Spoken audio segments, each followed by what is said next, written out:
Forest cinema ನನ್ನ ಜೀವನದ ಒಂದು ದೊಡ್ಡ ಅನುಭವ ಅಂತಲೇ ಹೇಳಬೇಕು. 45 ದಿನಕ್ಕೂ ಹೆಚ್ಚು ದಿನ ನಾನು ಈ ಸಿನಿಮಾಗೆ ಶೂಟ್ ಮಾಡಿದ್ದೀನಿ. ಆ್ಯಂಡ್ ಇದೇ ಫಸ್ಟ್ ಟೈಮ್ ನಾನು ಇಷ್ಟು ದಿನ ಒಂದು ಸಿನಿಮಾಗೆ ಶೂಟ್ ಮಾಡಿರೋದು. ಆ್ಯಂಡ್ ಇಷ್ಟು ಒಳ್ಳೆ ಆರ್ಟಿಸ್ಟ್ ಜೊತೆ ನನಗೆ 45 ಡೇಸ್ ಸ್ಪೆಂಡ್ ಮಾಡೋಕ್ಕೆ ಟೈಮ್ ಸಿಕ್ತು.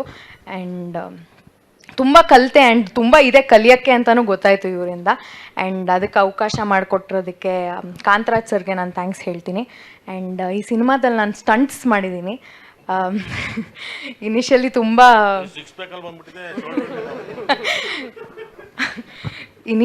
ತುಂಬ ಭಯ ಇತ್ತು. But expert guidance Ravi Varma master and ನಮ್ಮ ಕೋ ಆರ್ಟಿಸ್ಟಿಂದ ಕಾನ್ಫಿಡೆನ್ಸ್ ಬಂತು. ಆ್ಯಂಡ್ ಚೆನ್ನಾಗಿ ಮಾಡಿದ್ದೀನಿ ಅಂತ ಅಂದ್ಕೊಂಡಿದ್ದೀನಿ. ಆ್ಯಂಡ್ ಅಷ್ಟೇ, ಥ್ಯಾಂಕ್ ಯು. ಸಿನಿಮಾ ನೋಡಿ ರಿಲೀಸ್ ಆಗ್ತಾಯಿದೆ 24ನೇ ತಾರೀಕಿಗೆ. ನಾವು ಮಾಡಿರೋದೆಲ್ಲ ನಮ್ಗೆ ಇಷ್ಟ ಆಗುತ್ತೆ ಅಂತ ನಂಬಿದ್ದೀನಿ. ಮೊದಲನೇದಾಗಿ ಎಲ್ರಿಗೂ ನಮಸ್ಕಾರ, ಮಾಧ್ಯಮದವ್ರಿಗೆ ಕೂಡ.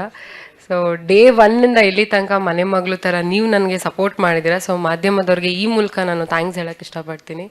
ಆ್ಯಂಡ್ ಫಾರೆಸ್ಟ್ ಈ ಸಿನಿಮಾದಲ್ಲಿ ಒಂದು ಡ್ರೀಮ್ ಗರ್ಲ್ ಪಾತ್ರ ಚಿಕ್ಕಣ್ಣಗೆ ಹಾಗೆ ಅನೀಶ್ ಅವರಿಗೆ ಮಾಡಿರೋದು. ಸೊ ಅವ್ರಿಗೆ ನಾನಲ್ಲ ಡ್ರೀಮ್ ಗರ್ಲ್, ಅವ್ರಿಗೆ ಇವರು ಡ್ರೀಮ್ ಗರ್ಲ್. ಸೊ ಖುಷಿ ಇದೆ ಈ ಚಿತ್ರದಲ್ಲಿ ಆ್ಯಕ್ಟ್ ಮಾಡಿ. ಈ ಥರ ಒಂದು ಆರ್ಟಿಸ್ಟ್ಗಳ ಮಧ್ಯದಲ್ಲಿ ಅನೀಶ್ ಅವರಾಗಿರ್ಬೋದು, ಚಿಕ್ಕಣ್ಣವರಾಗಿರ್ಬೋದು, ಇವರು ಕಾಮಿಡಿ ಸೆನ್ಸ್, ಇವ್ರ ಜೊತೆ ಒಂದು ಕಾಮಿಡಿ ಸೀನ್ ಇದೆ. So it was a beautiful experience. And ನಮ್ಮ ಡಾರ್ಲಿಂಗ್ ರಾಘು ಸರ್ ಅವ್ರ ಜೊತೆ 2ನೇ ಸಿನಿಮಾ. ಸೊ ಅದೇ ಓಕೆ. ಸೊ ಅವ್ರ ಜೊತೆ ಇದು 2ನೇ ಸಿನಿಮಾ. ಸೊ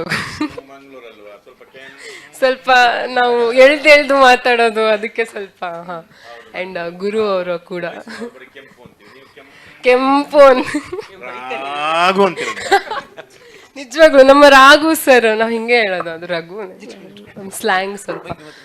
ಸೊ ಖುಷಿ ಇದೆ ಈ ಚಿತ್ರದಲ್ಲಿ ನಟಿಸಿರೋದು. ಆ್ಯಂಡ್ ಇಡೀ ಫಾರೆಸ್ಟ್ ಚಿತ್ರತಂಡಕ್ಕೆ ಡೈರೆಕ್ಟರ್ ಸರ್ ಆಗಿರ್ಬೋದು, ಪ್ರೊಡ್ಯೂಸರ್ ಸರ್ ಆಗಿರ್ಬೋದು, all the very best the entire team. And ಈ ಸಿನಿಮಾದ ನಾಯಕಿ ಅರ್ಚನಾ. ಸೊ ನನ್ನ ಫ್ರೆಂಡ್, ಇನ್ಫ್ಯಾಕ್ಟ್ ಟ್ರೇಲರಲ್ಲಿ ನೋಡಿದ್ರೆ ಗೊತ್ತಾಗುತ್ತೆ ನಿಮ್ಮ ಹಾರ್ಡ್ ವರ್ಕ್ ಆ್ಯಂಡ್ ಎಷ್ಟು ಇದು ಮಾಡಿದ್ದೀರಾ ಅಂತ. So all the very best you too. So yes, ಅಷ್ಟೇ.